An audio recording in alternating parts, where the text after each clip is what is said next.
A founder stands at the head of a boardroom table, making the pitch of a lifetime. The tension is high, millions of dollars are on the line, and this individual sweeps the room with an aura of unshakable conviction. They project certainty about their product's future. When pressed on industry bottlenecks, they offer simplistic solutions. And when a partner at the table brings up potential risks, the founder dismisses them as a lack of vision. Investors frequently respond to this presentation by conflating extreme confidence with the passion and resilience required to survive the early stages of building a company.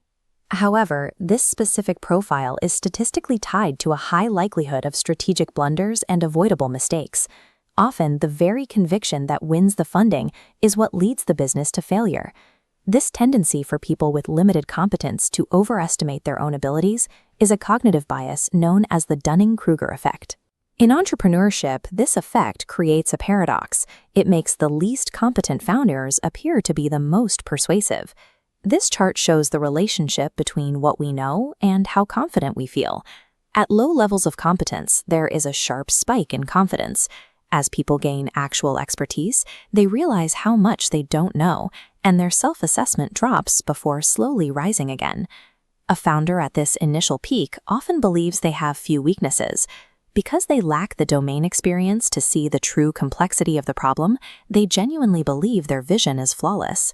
Further down the curve, the self-aware founder accurately maps their own limitations.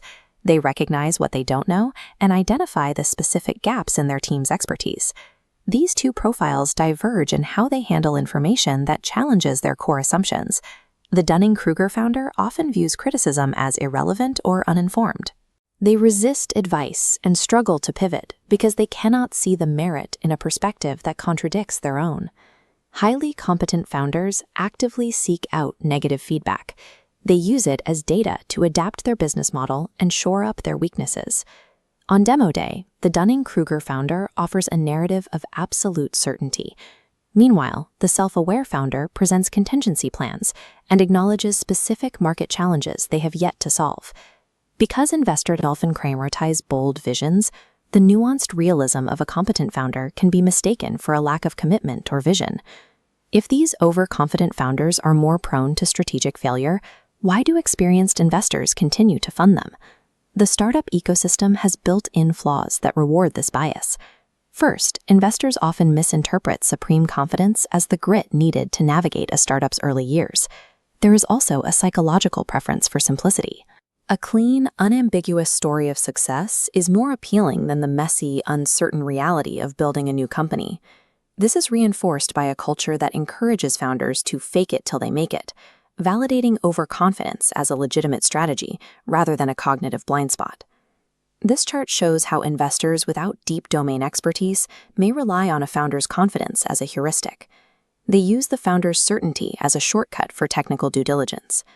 The fundraising circuit functions as a sorting machine that filters for unearned overconfidence over realistic competence. Success requires shifting toward productive confidence.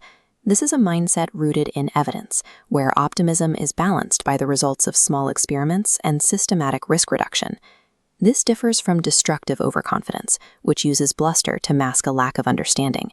It is fragile because it cannot withstand scrutiny. To mitigate this, investors must look for coachability. They should ask founders to walk through the specific experiments or data points that led them to their conclusions. Founders can protect themselves by embracing intellectual humility, building networks of mentors who are specifically tasked with delivering the truths the founder does not want to hear. For anyone with unshakable conviction in an idea, there is a simple audit tool.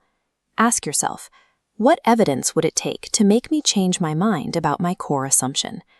If the answer is nothing, you have to consider whether you are a visionary or simply the latest victim of the Dunning-Kruger effect.